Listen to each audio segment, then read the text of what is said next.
En filosofía hemos venido revisando principalmente las consideraciones de la ética, revisamos la moral, las consideraciones propias del estudio ético. ¿Qué nos corresponde entonces revisar el día de hoy? Vamos a revisar cómo la ética puede ser parte de las consideraciones de la democracia. ¿De qué manera creen ustedes que la ética podría ser parte de la democracia? ¿Alguien alguna idea? ¿Cómo será que la ética podrá ser parte de la democracia? Vamos entonces definiendo la consideración de qué es democracia. ¿Qué entendemos por democracia? ¿Alguien? Poder del pueblo. Poder Forma del de pueblo.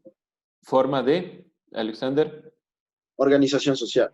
forma de organización social, pero basada principalmente en el poder del pueblo. ¿Cómo será entonces que la ética puede introducirse dentro del poder del pueblo? ¿Por qué será importante la ética para el poder del pueblo? Este es nuestro título, ¿no? Para si alguien va a poner. ¿Alguna idea? ¿Cómo será que la ética, las consideraciones del estudio de la moral, del comportamiento humano, de lo bueno y lo malo, se introducirá dentro del poder del pueblo, que es la democracia? La ética guiaría los principios, o sea, guiaría los principales principios para poder desarrollar una mejor democracia igualitaria. Igualitaria. Sí, muy bien. Podría ser que la ética, cuando una persona es ética, reflexiva frente a los hechos morales, podría guiar de forma correcta a este poder del pueblo para que sea igualitario. Sí, podemos tener una primera idea. Vamos entonces definiendo ciertas consideraciones para ir otra vez contestando esta pregunta. Primero, origen de la palabra democracia. Ya se dijo, democracia, de dos palabras griegas, demos y kratos, significa poder del pueblo. Ahora, ¿quiénes conforman el pueblo? Es mi pregunta. ¿A quiénes llamamos pueblo?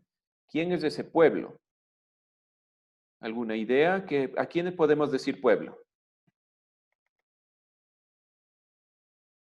A los ciudadanos, Ya, los ciudadanos. Ahora, ¿quiénes llamamos ciudadanos? ¿Quiénes son los ciudadanos? a las personas, ¿Qué tipo de a, personas? a las personas que podían votar. Bueno, podríamos tener una definición de que el pueblo son las personas que pueden votar. Ahora, los estudiantes de escuela y colegio hasta los 15 años que no pueden votar, ¿no son ciudadanos? ¿No son el pueblo? ¿Qué es el pueblo? Si decimos que son Todos las nosotros lo conformamos el pueblo, ¿verdad? todos nosotros. Esa es la temática del día de hoy. Ese es el problema que vamos a ver. ¿A quién realmente llamamos pueblo? Y de ahí lo relacionamos con la palabra ética. ¿Alguien más? Una noción del pueblo. Si llamamos a todos nosotros, ¿quiénes son todos nosotros? Vamos a ir contestando estas preguntas. ¿Alguien más? ¿Una idea de quién conforma el pueblo? ¿A quién podemos llamar pueblo? Todo aquel que pertenece a una polis. Todo aquel que pertenece a una polis. Defina polis, tal vez. ¿Qué es polis?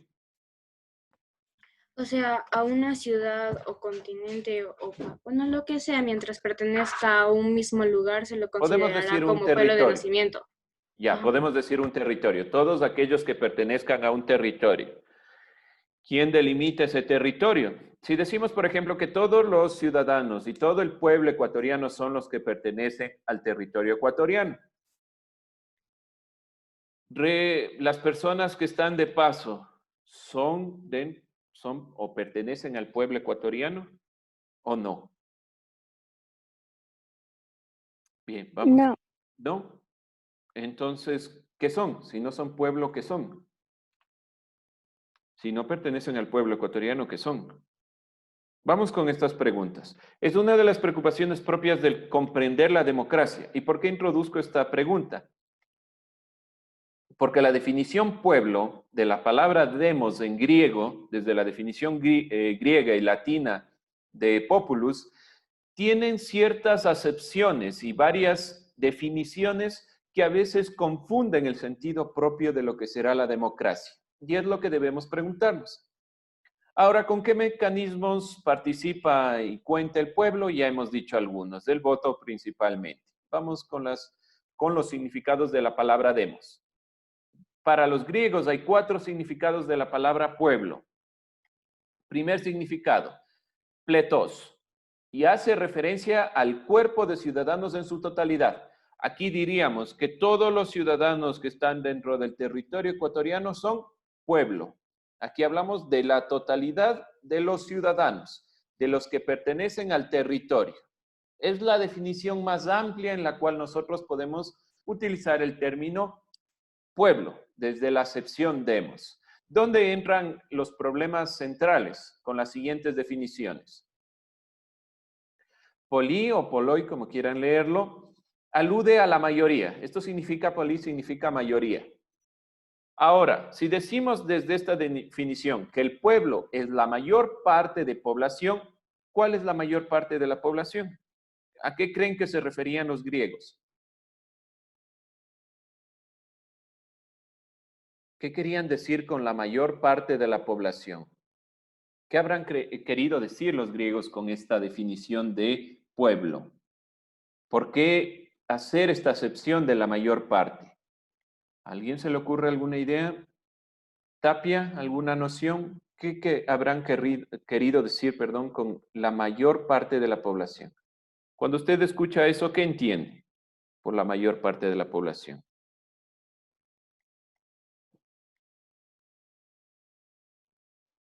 ¿Qué se le ocurre? ¿Qué querrá decir la mayor parte de la población? Desde su punto de vista. ¿Sí? Los que tengan identidad. Define identidad. ¿A qué se refiere? ¿Qué será? Vamos, desde nuestro punto de vista, ¿qué habrán querido decir con la mayor parte de la población, los griegos?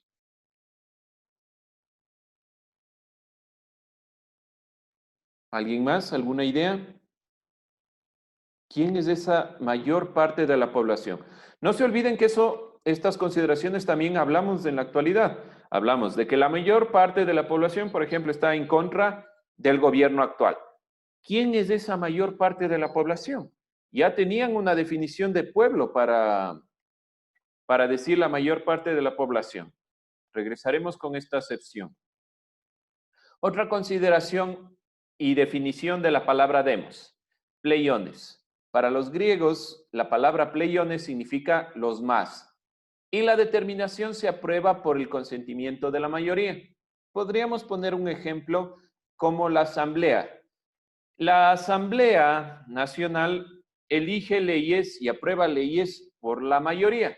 Significa que un grupo de personas aprueba dependiendo de si existe esta consideración de mayoría. ¿A qué llamamos mayoría? A un grupo mayoritario que tiene una mayor cantidad de personas que están a favor de un criterio. Y si nosotros vemos esta consideración de la democracia, de la palabra pueblo, de la palabra demos, está instaurada directamente en la asamblea. En esta podemos comprender más rápidamente a lo que se referían los griegos. Para tomar decisiones en el Estado, tiene que haber una cantidad de personas que estén de acuerdo con esa normativa. Y a eso nosotros llamamos pleiones, llamamos los más, la mayoría. Regresando con esta consideración es un poco problemática, en el sentido de que la mayor parte de la población no necesariamente es la mayoría. Y ahí podemos entrar en diferenciaciones. ¿Por qué hago este tipo de alusiones a los 4 significados de la palabra demos? Porque debemos comprender que desde los griegos la consideración de pueblo y de poder en el pueblo de la palabra democracia era problemática. Y en la actualidad sigue siendo un problema central el comprender quién realmente tiene el poder. Si decimos que el pueblo tiene el poder, ahora, ¿a qué nos referimos con pueblo? Bien, otra acepción importante es la palabra oglios en griego, que apunta a la multitud, y la multitud que de manera ocasional se concentra. ¿Alguien, un ejemplo como el de la imagen, a qué se referiría con multitud? ¿Algún ejemplo de la actualidad en el país, tal vez? ¿Alguien se le ocurre qué ejemplo podemos poner con la palabra oclios? Cuando se reúnen para las marchas. Con las marchas, sí. La gente solo se relaciona en grupos porque necesitan pedir algo y la marcha, la última marcha, quiso eliminar una ley. Ahora, ¿cuál es el problema con esta definición de demos, de pueblo? Que nosotros pretenderíamos que las personas que salieron a protestar, solo esas personas son pueblo y las demás personas no. Me explico el punto central de la problemática de la palabra democracia. Democracia, desde su origen griego, de demos y kratos, poder en el pueblo, acarrea una problemática profunda. Y la palabra pueblo es el problema central de esta definición, ya que con sus 4 acepciones, solo acepciones griegas, no comprendemos realmente a qué grupo social o a qué parte del Estado, de la polis, de la nación, de la ciudad, nos referimos cuando hablamos de pueblo. Si son las personas que toman las decisiones, como en la asamblea, si son las personas que salen a protestar, que ocasionalmente se concentran, o son un grupo de la sociedad que tal vez tiene una opinión y un criterio, o son todos los que conforman y están dentro de un territorio. ¿Quién realmente es el pueblo? ¿A quién podemos decir que realmente conforma el pueblo? Si decimos que son todos, tenemos una problemática. Muchos de los pensadores y de los ideólogos dicen que el pueblo no está capacitado para elegir. Otra consideración, si nosotros decimos que el pueblo es el que elige, entonces, ¿qué pasa con las personas que no tienen todavía la capacidad para votar? Es decir, no han cumplido 16 años, el voto facultativo, o los 18, el voto obligatorio.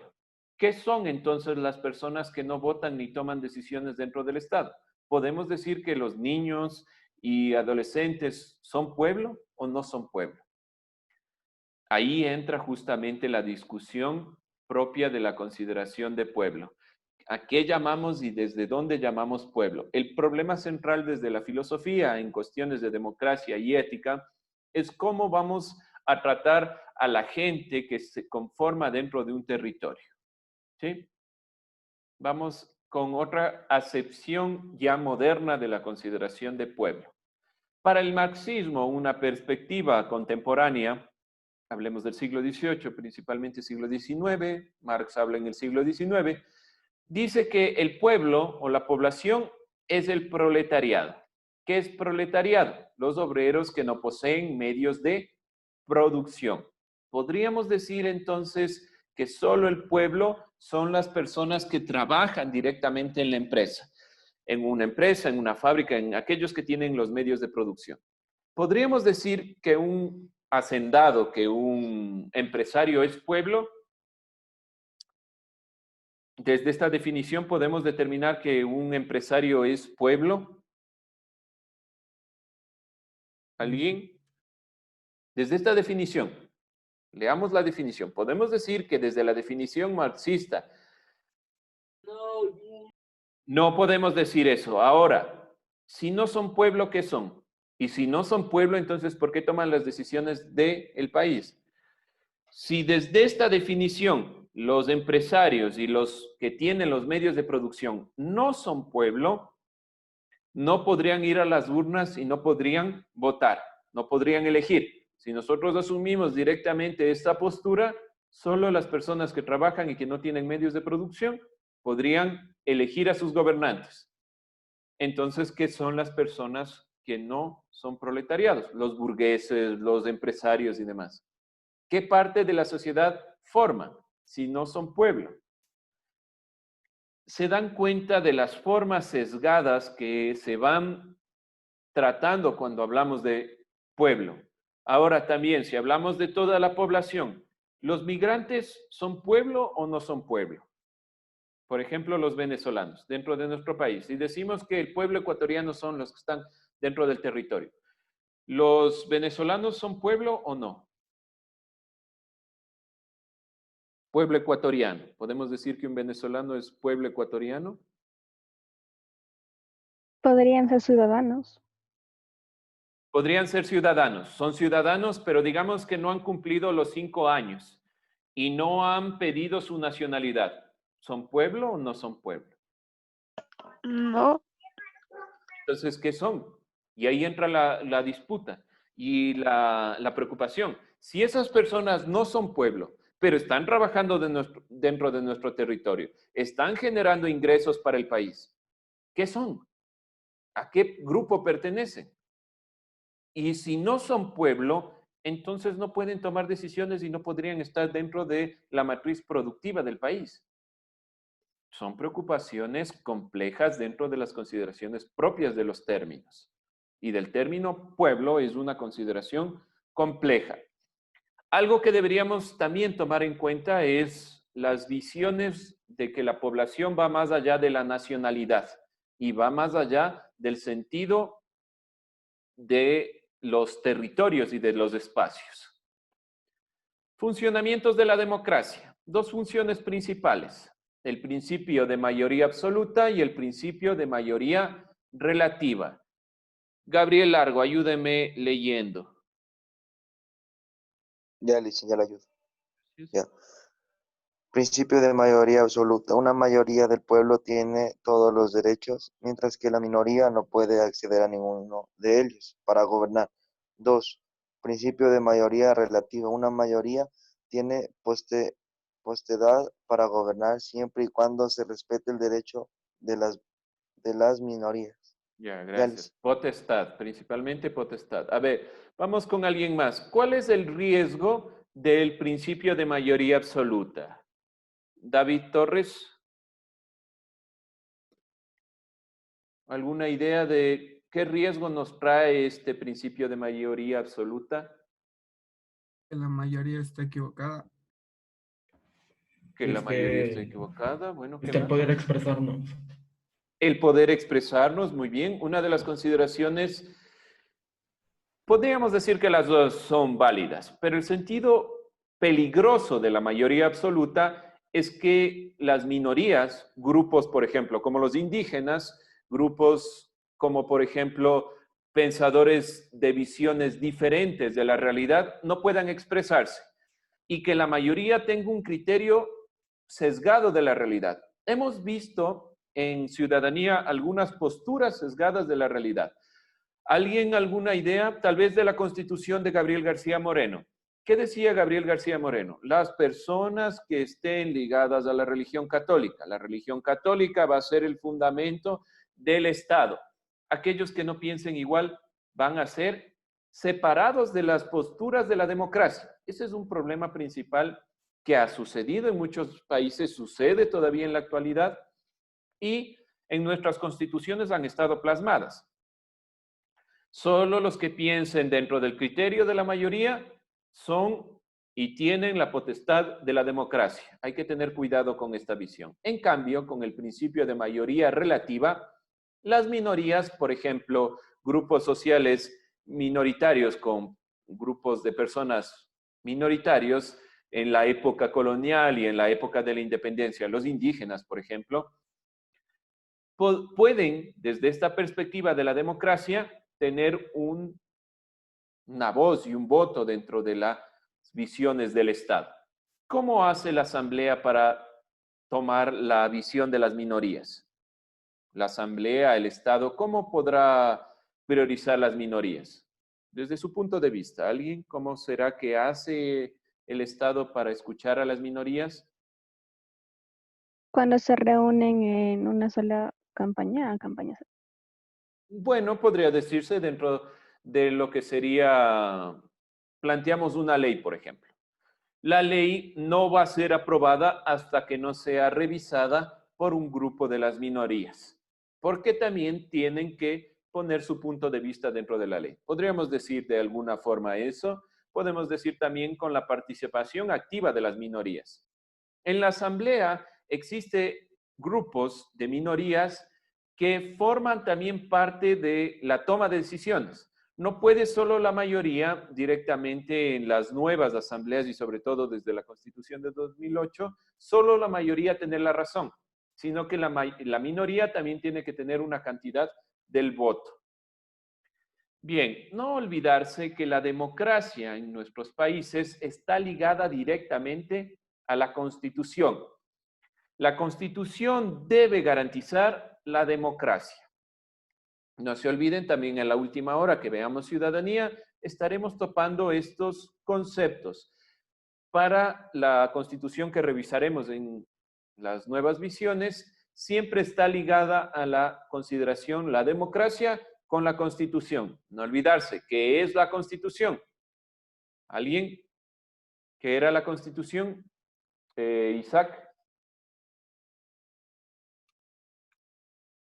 ¿Qué es esto de la Constitución? Sibambe. ¿Qué era la Constitución? La Constitución es como decir un libro, no un libro prácticamente, sino como decir un libro que tiene las leyes que debemos obedecer. Ya, perfecto, pero no se olviden, esas leyes son las leyes básicas del Estado, donde se enmarcan derechos y deberes de toda la ciudadanía.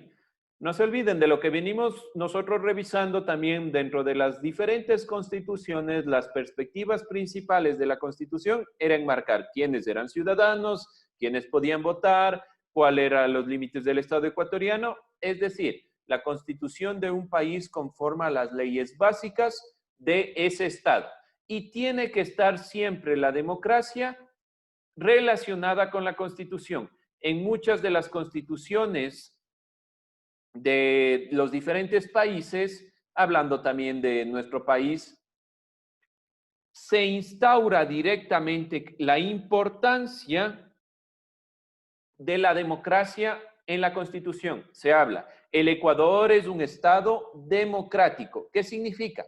Que el poder está en el pueblo. Regresamos a la misma consideración. ¿A quién llamamos pueblo? Y es una temática que tal vez tenemos que irla pensando, irla replanteando para justamente regresar a esta pregunta. ¿De qué manera la ética puede ser parte de la democracia? Y aquí entra lo que hemos venido diciendo. Si decimos que el poder está en el pueblo y el pueblo es el que debe gobernar, entonces, para poder determinar quién realmente es el pueblo y a quién le vamos a dar la posibilidad de que pueda elegir, debe haber un criterio reflexivo sobre las consideraciones de la democracia. Una, la consideración de la palabra pueblo misma. ¿Quién es el pueblo? ¿Cómo le vamos a dar la posibilidad a esas personas? Si el gobernante no tiene un criterio ético, es decir, un criterio en el cual reflexione sobre su acto moral, cómo se va a comportar, puede determinar que el pueblo es simplemente aquellas personas que tienen poder. Y vamos a darle el poder solo a un grupo social. Vamos con lo último entonces de la clase, la opinión pública, ligada directamente a la democracia. La opinión pública se instauró directamente como fundamento de la democracia a partir de los ilustrados. Los ilustrados son pensadores, filósofos, no olvidarse del que está a la izquierda, que es Rousseau, que habla del contrato social. Principalmente son pensadores que hablan después o durante la Revolución Francesa y que van a plantear que la opinión va a ser el fundamento de la democracia, que el pueblo solo puede hacerse escuchar cuando el Estado y la nación le permite tener voz. Y la opinión pública entonces va a ser un fundamento principal de la democracia. Estos pensadores decían que el pueblo en general, hablemos de toda la población que conforma un Estado, tiene la potestad de opinar, de decir lo que piensa. Y estados como, por ejemplo, en países con democracias, por decirlo así, con el criterio de la opinión pública, cualquier persona puede opinar sin represión. ¿Dónde está el problema central? Que a veces comprendemos opinión pública en el sentido de agresión y la opinión pública tiene que estar basada principalmente en el respeto a los demás. Ahí entra también la consideración ética. ¿Cómo, de qué manera podría ser parte la democracia, la ética en la democracia, en el sentido de que Por ejemplo, cuando yo genero una opinión frente a lo que está sucediendo, mi opinión tiene que estar y tiene que ser reflexiva, tiene que estar pensada con el límite de las demás personas. Mi opinión no puede irse en contra del criterio de los demás. Acuérdense de lo que vinimos hablando sobre la libertad, por ejemplo. ¿Qué era la libertad? El criterio de que yo puedo elegir entre diferentes opiniones, entre diferentes cosas, siempre y cuando no me vaya en contra de la opinión y del criterio de los demás. Ahora, y finalmente, en la actualidad, se piensa que la opinión pública está ligada a élites económicas, no a la población. Y volvemos al criterio de la crítica del concepto demos, pueblo. Si decimos que la opinión pública está ligada a una élite económica, entonces, ¿el pueblo quién termina siendo? Desde la perspectiva de los ilustrados, la opinión pública es un fundamento de la democracia. Pero si en la actualidad la democracia que debe priorizar la opinión pública solo está a cargo de una élite económica, ¿cuál es el problema central? ¿A quién llamamos entonces pueblo? La ética debe ser el fundamento de la democracia en cuanto le debemos dar prioridad a la población, a la gente que tiene un punto de vista diferente al gobierno.